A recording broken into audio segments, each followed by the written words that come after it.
Scholarship the results of many of the scholarships are recently out. उसी के बारे में आज का डिस्कशन रहेगा, कैसे चेक करने हैं आपके रिजल्ट्स। एंड साथ ही मैं बता दूं, ये जो स्कॉलरशिप्स के वीडियोस मैं बनाती हूँ, majority of them are national level scholarship. तो काफ़ी लोग ये पूछते हैं कि मैम अंडर प्रोग्रेस है तो क्या करना है। See the duration of complete selection procedure of a particular scholarship which is of a national level is about 6 months, जिसमें वो लोग एप्लीकेशन को कलेक्ट करते हैं, फिल्ट्रेशन करते हैं, वेरिफिकेशन करवाते हैं, आपसे वीडियो इंटरेक्शन करवाते हैं, फिर जाके वो लोग अच्छा खासा आपको वेटिंग टाइम देंगे और रिजल्ट डिक्लेयर करेंगे। And declaration of the result is also not one go, एक ही बारी में पूरा रिजल्ट दे दिया वो भी नहीं करेंगे, राइट। दे लोग introduced the mail to the one who are selected बारी बारी, स्टेप वाइज।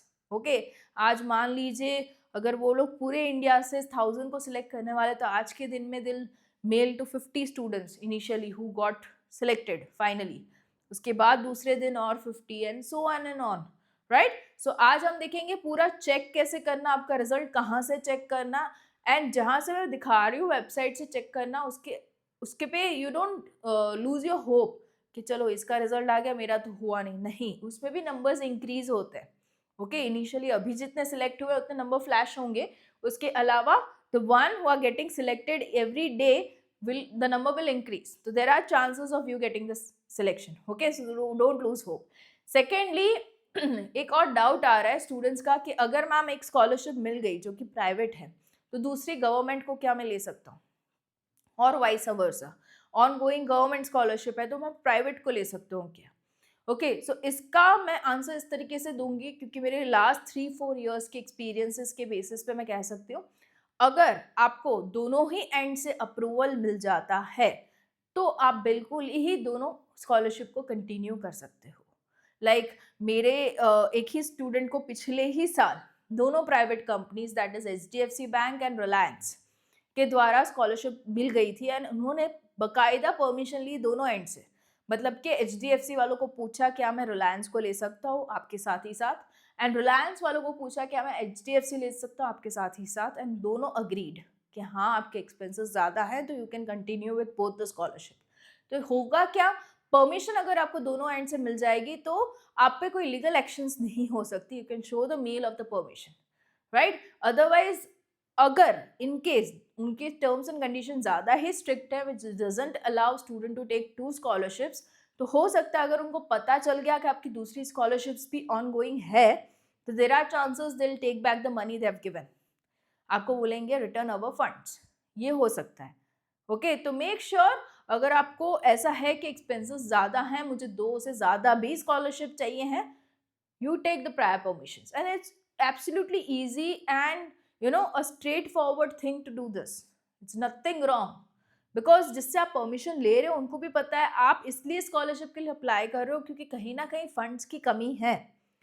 अगर आपके कॉलेज की एक्सपेंस इतनी ज़्यादा है, मान लीजिए कहीं स्टूडेंट्स हैं मेरे पास, इंस्टा DM पे मुझे बातें होती हैं उनसे, उनकी जो 1 semester fee is itself 1 lakh, पूरे साल की 2 लाख की फीस है, and they're getting a scholarship worth rupees 20,000. तो will that suffice? No, है ना। तो he or she needs to take another scholarship. Permission ले लो, दिखा दो पूरा सिनारियो, दिखा दो फैमिली इनकम, बोलो नहीं हो पा रहा तो हमें और एक चाहिए, होगी ग्रांट। ओके, बट परमिशन लेना मत भूलना। तो this is something I wanted to make it clear. Now coming to the result part, majority of the scholarship that I discuss is from Buddy for Study platform, and उनके में अच्छा खासा एक result का टैब दे ही रखा है। Okay, इसकी link भी मैं अटैच रख रही हूँ डिस्क्रिप्शन बॉक्स में। अभी ये देखो यूगो की आ गई है, DXC की आ गई है, end of course my YouTube channel community post आप चेक करते ही होंगे, जहाँ पे मैं पोस्ट करती रहती हूँ जो भी मुझे स्टूडेंट्स के द्वारा रिसीव होता है फाइनल सिलेक्शन लेटर। तो उसमें मुझे DXC का भी रिसीव हुआ है, यूगो का भी रिसीव हुआ है, तो मैंने डाल रखा है, आप देख सकते हो क्या आएगा अगर आप सिलेक्ट हो गए तो किस तरीके का मेल आपको रिसीव होगा, राइट। सो DXC में 510 सिलेक्टेड, 166 इंटू यूगो। वी हैव HDFC परिवर्तन, उसमें देखो ये 3 सेक्शन है और ये नंबर्स जो है इंक्रीज हो रहे हैं। अभी आप कल भी देखोगे ना रिफ्रेश करके, इससे भी ज्यादा नंबर्स होंगे। ओके, सो पिछले सालों में this went to the number of 2000 HDFC, आप देख सकते हो अभी कितना इंक्रीज होगा यहाँ पे, राइट। उसके अलावा भी हैव इट फॉर SBI, या SBI के भी रिजल्ट्स आ चुके हैं, भारतीय एयरटेल के भी आ चुके हैं, एंड BSES के भी आ चुके हैं, एंड या इसके भी नंबर्स जो है वो इंक्रीज हो रहे हैं.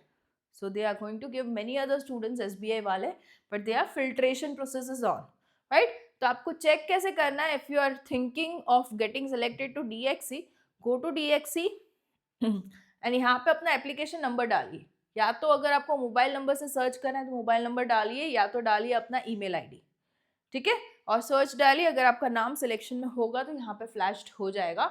अगर फ्लैश नहीं हो रहा, don't lose hope, they are processing the filtration, okay. तो उसमें हो सकता है आपका आ जाए नाम, ओके. तो ये चीज़ें हैं, तो ये बिल्कुल ही आप कर सकते हो. And that was it. कुछ डाउट्स थे तो I thought of making a video and clearing your doubts, okay. All the best, and yeah keep applying to scholarships as much as possible.